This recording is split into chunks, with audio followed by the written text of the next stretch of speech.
Welcome to Four Questions. My name is Majena Almendro from Blackmore 4, and it's an absolute pleasure to be chatting to our guest today, who is Dr. Hilton Rudnick, who is the Managing Director of Omnicore, and just an all-round nice guy and really, really wise, inspiring leader, at least in my opinion, and many of my peers and colleagues. But before I speak more about Hilton, I think it's over to you. Tell us a little bit about who you are and what do you do? Thanks, Marzena. First of all, I'm excited to be here. Always a little bit surprised when people ask for my opinions on anything because I feel like it's always work in progress. And, if you ask me next week, they'll be a little bit different to what they are this week. And in a year, they'll be a lot different. So I'm excited about this conversation and hope it's something useful for your listeners. I run a company called Omnicore. Omnicore is essentially a digital company. We're based in Johannesburg, South Africa, but we work all over the show. Globally is much easier these days. And we kind of specialize in talent management and services for talent management and products for talent management. So the psychometric space is very important for us. We've built software that kind of helps companies to process psychometric information. But we do other things in talent management like 360s and climate surveys and automated exit systems, a whole lot of different things. And I suppose the theme underneath it all is we're interested in measuring the invisible dynamics inside organizations and the things that are hard to see, but when you measure them, they're just so meaningful. So we try and make the invisible visible through useful metrics, I guess, in a nutshell. So I'm a psychologist. I didn't start there. I started actually in IT, and then I became a psychologist later. And I've had, a whole lot of different careers. I was an academic at some point, and now really I just see myself as a business person, which is by far the most challenging of all the different kind of careers that I've had. So I hope that puts it in a nutshell for you. Absolutely. And yeah, businessman and also inspiring leader, Hilton. As you said, you've got a lot of different opinions. So I'm absolutely dying to ask you our four questions. Cool. 4 questions for our viewers, just so you know, is engaging with inspirational leaders and asking them 4 pertinent questions to have some meaningful debate and conversations around these various themes. So today we're going to be talking about the Agile organization. So Hilton, looking at the breaking down of traditional hierarchies in the workplace, it's vital for the Agile organization going forward. Okay, we're all talking about things like the fourth industrial revolution, and obviously with Corona, this bolstered this whole streamlining process in terms of working from home and really just seeing an explosion of artificial intelligence.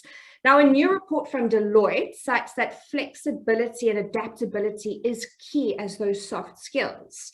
But when we looked at some research from Monster, many employers are struggling with soft skills such as dependability, collaboration, problem solving, flexibility, so on and so forth.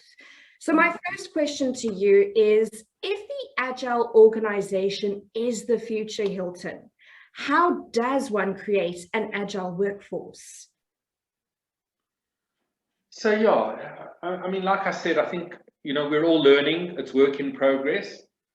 I think one of the cornerstones for me would be creating an ethos of psychological safety, right? So what do I mean by psychological safety?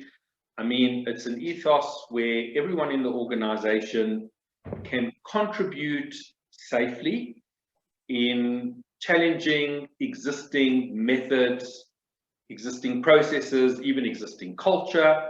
And part of it goes with this construct called voice, having a voice. And you want people in the organization to really feel that they own the space in the organization and that they have a right to be able to use their voice and speak out when they want to. So, there's this idea of it's kind of a positive voice that you contribute by making good pro-social, I guess, kind of ideas that you bring them forward. Also that you're proactive with bringing new innovation, but also challenging voice, where you can critique the organization in a constructive way and in that way, everybody contributes to the effective running of the organization. So psychological safety, so that people can use their voice, is for me a cornerstone. I think for agile organizations, and I don't think you can fake this, you really have to believe in people. You know, you have to believe that people have the intelligence and the resources to be able to bring the best that they have to the organization. Something in the culture does that, you know, that you have a culture that really honors people. And I know that this can sound like Pollyanna-ish. It can sound like, you know, this is too good to be true. But I really have seen in organizations where you give, in our organization, where you give people space and they feel purposeful, people show up to work like it's their organization, like they own it. So I own this organization. I've got shares in it and I'm invested financially, and that's a big thing. But I see people who don't have that. They don't have the shares, but they come to work as if this is their place. You know, this is that they're as equally invested in me. And I'm like amazed that it happens, but it does.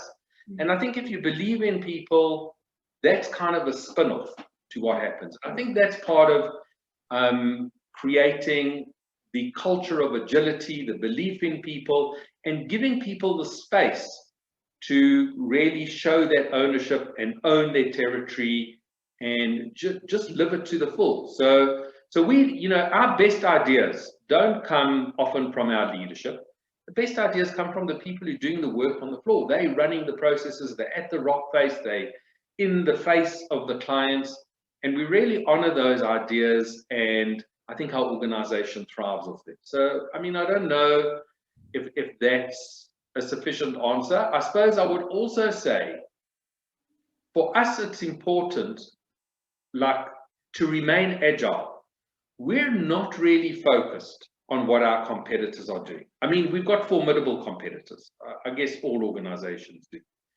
We're kind of much more focused on what our clients want from us. So we listen very carefully to our clients, and we're not trying to keep up with our competitors. We have a belief that if we can do the best that we can and give our clients what they want, then we don't have to try and worry too much about what our competitors are doing. And hopefully our organization will find its niche and thrive. And, you know, maybe our competitors will copy us and maybe they'll be on their own journey. I don't know. But I think to be agile, this idea of listening to your people and to your clients is absolutely crucial. I have to agree with you, Hilton, because I mean, anybody can copy your products, they can go off to your markets, they can imitate as many things about you as possible, but to replicate that power team is almost impossible. Yeah, I think it's hard. You know, I always use the analogy. So we're a tech company, right? We've got IT guys and developers and business analysts. And I kind of use the analogy that if you were going to a hospital and that hospital was equipped with the best technology in the world, but the people who worked there were miserable, you would probably get a good service technologically, but you wouldn't feel connected, and you wouldn't maybe feel like this is health, this is a wellness exercise in this hospital. At the same time, if you went to a hospital that had terrible technology, but the people were wonderful, they really tried their best, they fawned all over you, and you know, they just tried to do as well as they could for you, you would also feel let down because you want the benefits of technology and diagnosticians and everything to kind of fall into place. So those two worlds, for me, have to connect. The world of technology and the world of people. And technology never replaces the people. It's really just a conduit. It's a vehicle for the people to bring out the best that they have. So we like try to focus on both those things. Have great technology, the best, but let your people be really customer facing and customer centric in the way that they operate. That's, I think, part of the job. No, thank you, Hilton. That was so insightful. Let's move on to question 2 now. And this might be a tricky one, but what, in your opinion, are the soft skills that are important for the future? So I come out of a therapeutic background. When and I come out of a background of training therapists. And when we train therapists, we would spend probably 3 months of basic training in just teaching people how to listen.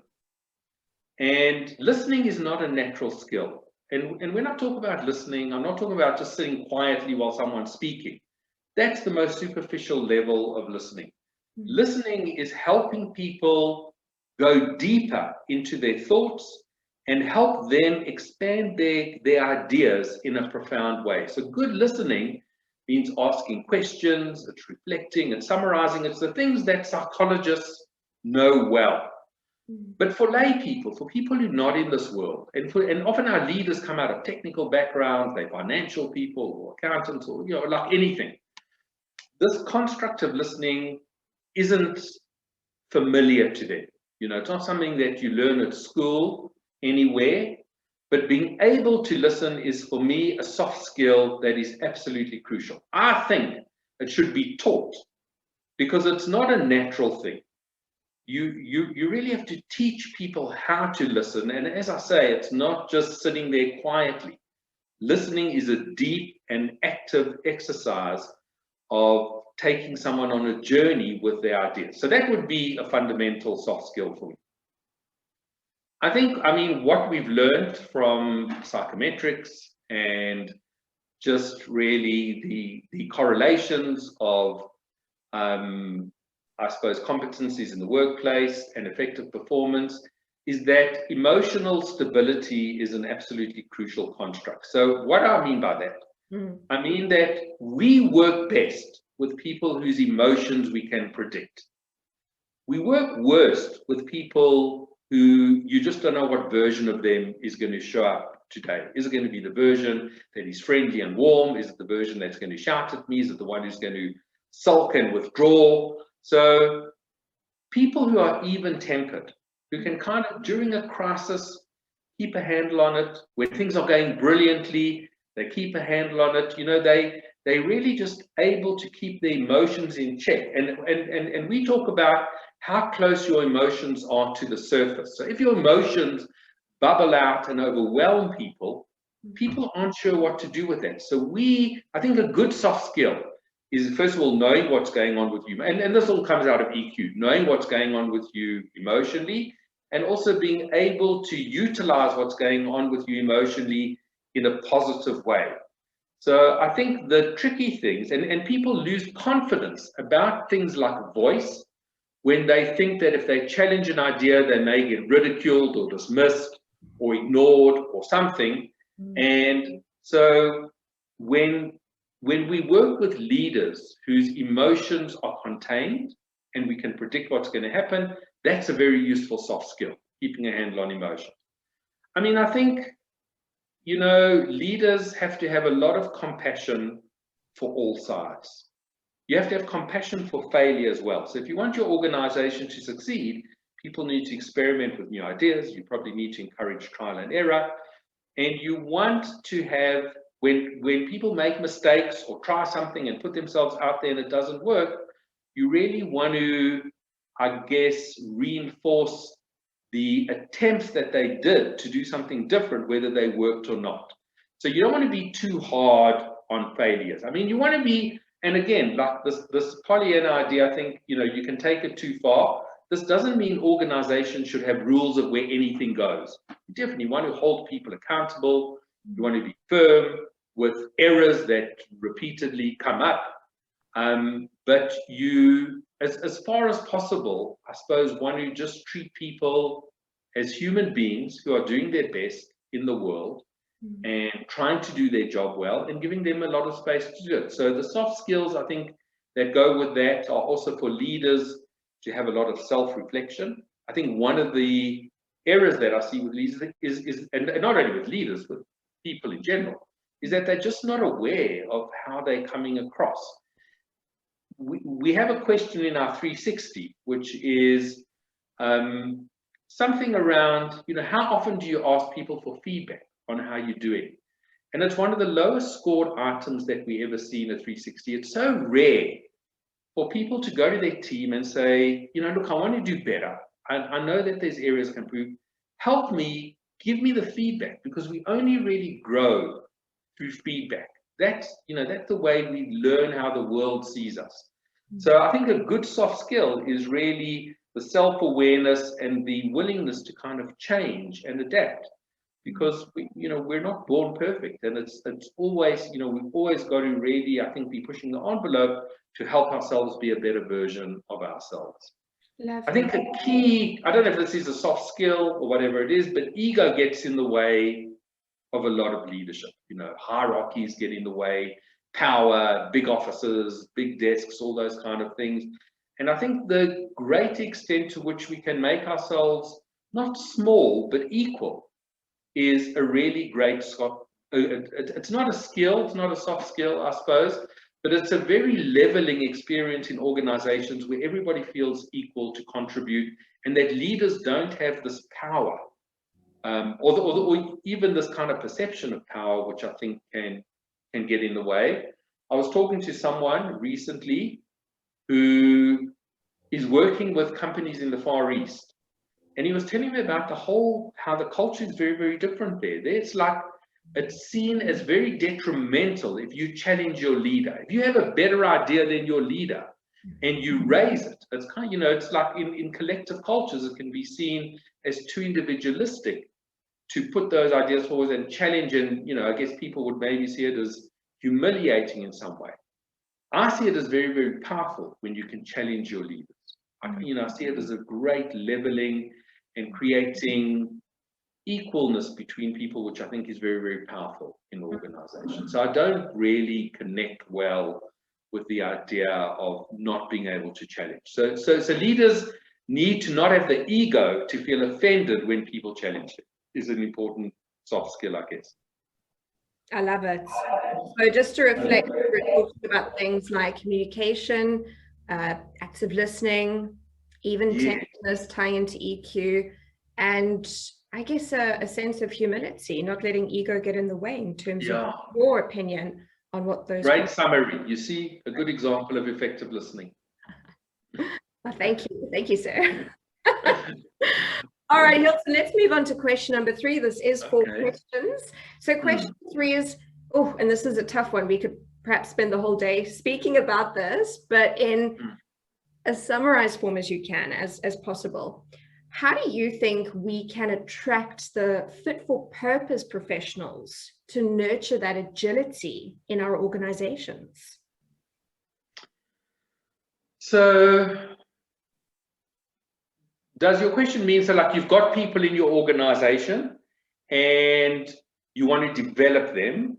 Is that part of it, what you're saying? How do we take people and grow them into the things that we're talking about here that we think are useful in organization? Absolutely. So that's what I want to focus on, but also being mindful of the fact that, business leaders want to become, or they want to have a company or an organization that people want to be a part of. So how do we foster that within our business and become an employer of choice in the vein of fostering and nurturing that agility?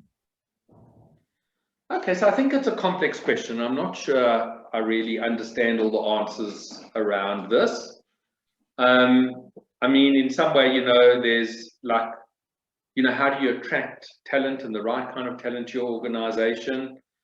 I mean, in some way, it feels so, random when you've got a vacancy and you put it out to market and people apply for it, and you've got to sift through these things and bring the people into the organization. And I think there's well-established processes, first of all, for getting the right people on board. So I think on the technical side, we always believe in using a combination of good science and good intuition. So you bring those things together through interviews and conversations and references, and then also the technology. And we believe in the science of psychometrics and measuring people and seeing what's going on. I'm not sure how you get the right people to apply for the job. I mean, in a way, it just feels like... Let's get away from the application process, and let's really just focus on the organization and the talent that we have, because at times, you know, some people may be self-aware and believe in certain skills that they have to bring to the table. Other times you've got somebody with low self-awareness and, you know, blind spots. How do we really just foster people's strengths in the organization in keeping the spirit of, you know, an agile evolved? Okay, so I'll tell you what we do. Okay. First of all, I don't have a view that everyone is equipped with the attributes that we need to be effective leaders, right? So in any organization, there's people. Why do you say that, Hilton? Because I think in any organization, there's some people who are naturally good listeners, they've got the soft skills, they're very neutral, they're unpolitical, they're able to connect with people, and you know, whatever, they've got a foundation of doing that. So I'm talking, I guess, a little bit here about temperament, personality, right? But you also have people who are just naturally more autocratic, they probably better equipped to work in more backroom roles, they probably shouldn't become leaders, and you can, I guess, shoehorn them into a leadership role and try induct them into the skills that you think they need, but it's always going to be harder work. So for me, I think in our organization, we accept that there would be some people who are just not as equipped to do it naturally, and it's going to be harder work to get them. So I guess I'm saying to you is, I think you want to be selective. You don't want to try and make this something that you force everybody into. Not everyone is going to become a benevolent, generous, warm, open leader. Some people are just not like that, is my view. And you can take people on a bit of a journey and you can soften the rough edges, but it's probably going to jar a little bit with the culture that you're trying to instill in the organization. So I use the word culture there, and that's very important. So culture for us is the kind of ethos inside the organization that really determines the way that the human dynamics should work. So I don't have a lot of time for cultures that are kind of like one word things that sit inside a frame on the wall, like respect, honesty, all those kind of things. So we thought hard about the values that we have and the culture that we wanted. And we, for example, have a value called, we don't mind if you tell us how to do it better. And that value for us means we want our clients, first of all, to tell us how to do it better. We're very open to that. But we also want our internal staff to tell us how to be better at what we do, at being leaders and just working in the organization in any way. So I think what I'm saying over here is inside the organization, broadcast your values, create a culture that you believe in. And it's hard to create culture, but you've got to keep reminding people of what that culture is. And how do you do that? I think you've got to do it daily by referencing it. I mean, we have, you know, what an intranet, and we speak about our things, and when we're making decisions, and we will often say in a meeting, that's not cultural. You know, we've got a problem, what should we do? And someone will say, you know, whatever, slap the person across the face and say, it's not cultural.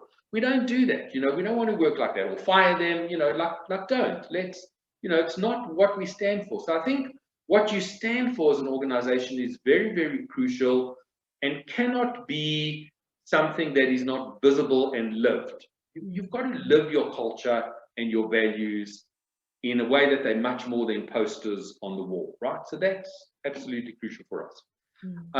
We don't always get it right. I mean, I think that you have to, you know, organizations fail. We've made lots of mistakes. We're growing all the time. And I think you want to be honest to those mistakes and just try, learn from them. So we have a lot of meetings called lessons learned. And lessons learned where we sit down and say, how could we have done better? And that's an opportunity for us to be honest with each other, to be frank, and really go through, I guess, the tough introspection of saying, that didn't really work for me, and what do we need to put in its place? So we're talking here about, growing talent in the organization and growing leaders in the organization, selecting the right leaders. And so, like I said in the beginning, I don't think everybody can do it. I mean, we've had people who are great employees, they do a brilliant job, but they need to work on their own because they don't have, I think, the attributes of what is needed to lead other people, but they got the attributes of doing a great job in a more narrow, limited, defined sense. And I guess you would call them technical specialists in some kind of way. That felt like a long ramble. I don't know if no, I love it. Really, it's made, as you can see, it's not, I haven't zoned out. I'm actually deeply introspecting what you're saying, just in terms of the whole nature nurture debate. Are leaders reared? Are they born? Is it a combination of both? My views. Yeah. And yeah, it does get to the big questions of who are we, how much plasticity is there in the way that we can evolve and grow. And of course, as a therapist, I would have to say, people can, but there's different ranges about what we can expect of people. And, you can't expect miracles. And some people are just not motivated to change. Some people want to come there and do a concrete job that involves a very clear output, and it's not about leadership, it's just about doing my work. And that's absolutely fine. You need people like that. Yeah. They're wonderful in the organization. Not everyone is going to be this benevolent, wonderful, soft, warm leader who gets things done through these, it's not like that. Do you have a different view around that? I'm going to reserve my view for now because the focus is on you. I've got a very specific view. Okay. But perhaps there'll be another opportunity for me to talk about my opinions. They're not from yours at all, Hilton. Okay. I just, I wanted to create some energy in terms of provoking your thoughts. Okay. Well, you did that. Good. Thank you. So let's get over to question number 4. And we've spoken about the attributes and the soft skills in leaders. And obviously, as a business leader, I'm sure as yourself, you've got a vision. I would imagine that you don't want to potentially be working till the ripe old age of 80 or 90 or 100, or maybe you do. Maybe I do. Yeah. What else am I going to do? Yeah. Okay. But I mean, in terms of that longevity of the business, I mean, one day, you've got a vision for the business continuing into the future. How do you cultivate those soft skills? How do you support your leaders in your business to take Omnicore into the future? So I am fascinated with what goes on between people in the organization. I'm fascinated in the kind of micro exchanges that people have, the tone that they use with each other, the way they have conversations, the way they ask questions. So I guess I'm very alert, I'm very primed to kind of watch those things. And I have to tell you, in COVID, a lot of those things are compromised. You don't get the same, I guess, forums in which, you're watching people face to face, and that Zoom and all those things really compromise our ability to read body language and see those things, and even just see people having coffee together and those kind of things. But I do think in our ideal world, and one day COVID will be over, that watching the way people talk to each other is absolutely crucial. So we have a rule in our organization that don't raise your voice at anybody else. There's no point in shouting at someone. If there's a problem, there are thousands of ways to address it without it getting, heated up and creating a problem around it. We certainly believe in acting on things that are a problem, but we don't believe in doing it through raising the temperature, right? So I'm very cued in to the way people are talking to each other and connecting with each other and doing those kind of things. So we keep a close watch on what's going on. And even inside of that, people make mistakes, and there are sometimes fights. And when we have those fights, we try and do our best, again, kind of like a lessons learned, to get the people into a room, and often with a moderator, because if you just get 2 people and you say, go sort this out, you guys had a fight, it's going to get worse. If you have a moderator there, someone who's skilled at facilitation, you can really have a good talk around what happened, what were the assumptions I made, why did that happen, what were the triggers, and those kind of things. So I guess there's, what am I saying behind this? There's a lot of education going on the whole time with the leaders in our organization to understand the way they responded to things. And you've got to do less and less of it. As people become culturally attuned and get into the mode of being an effective leader and the kind of leaders that we want, then, those things do become few and far between. Everybody understands the rules. And I think it works really well. So for that to happen, you have to have, I don't know what people call them. Is it like clearings or, something where you get people to have honest conversations with each other, real talk, one human to another, not my role to your role or my level to your level, one human being to another, to find each other and connect about what it means to work in this organization, do our jobs. It's a miracle for me in some way that you take a random group of people, you put them into an organization, and some way or another, they wouldn't choose to be friends in the outside world, but they've got to make it work inside of this funny infrastructure. And it takes hard work to do that. It really takes the willingness and motivation for people to figure out how to work with each other and be with each other, and be people very different to them, who they would not choose to be within the outside world. And I think there's like a constant reinventing of, and just being very, very focused on the way that those dynamics are working. And people do find a way. I'm making it sound harder than it is, because one way or another, people do it.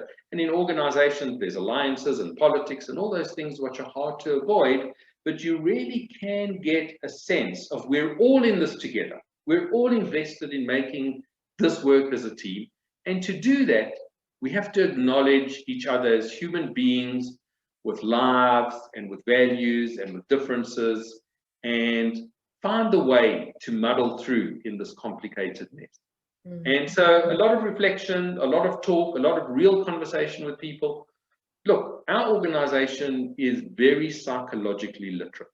Half the people who work here are psychologists, and the other half are IT people and whatever. We all got to find each other in the middle. So there's a lot of raising consciousness about what it means to function inside this organization in an optimum way.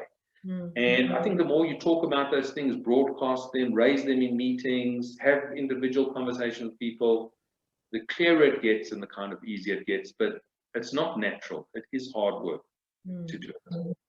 Well, look, Hilton, you're a psychological consultancy working in the IT space, but I think just the elements that you brought up, and it summarized so beautifully, raising consciousness, that's something that can be encompassed by business leaders, no matter the sector, but really just having those brutal conversations and allowing them to be nurtured and to grow, and give them the opportunity to expose their capacity to be those leaders of the future. So look, I can tell you I think it works, is first of all what I'm saying. We measure cultural dynamics inside organizations using our tool, and we measure lots of different organizations, and then we measure ourselves. And every year we measure ourselves. I'm surprised at that, like our line of those things sit so much higher than we see in other organizations. People feel engaged in our organization. People really feel connected to it. And I think it's because we do the hard work. We don't do it because it's a charitable thing to do. We don't do it because we think we just want to be nice people and we're going to create this Garden of Eden where people can come and work and it's going to be wonderful for them. We do it because it makes our company more productive. We do it because the bottom line is better because we do it. It makes business sense to do it. It's not at all doing it because this is just nice. It's doing it because we want to be a better business. And that's what we see. The bottom line. Yeah, completely. Yeah.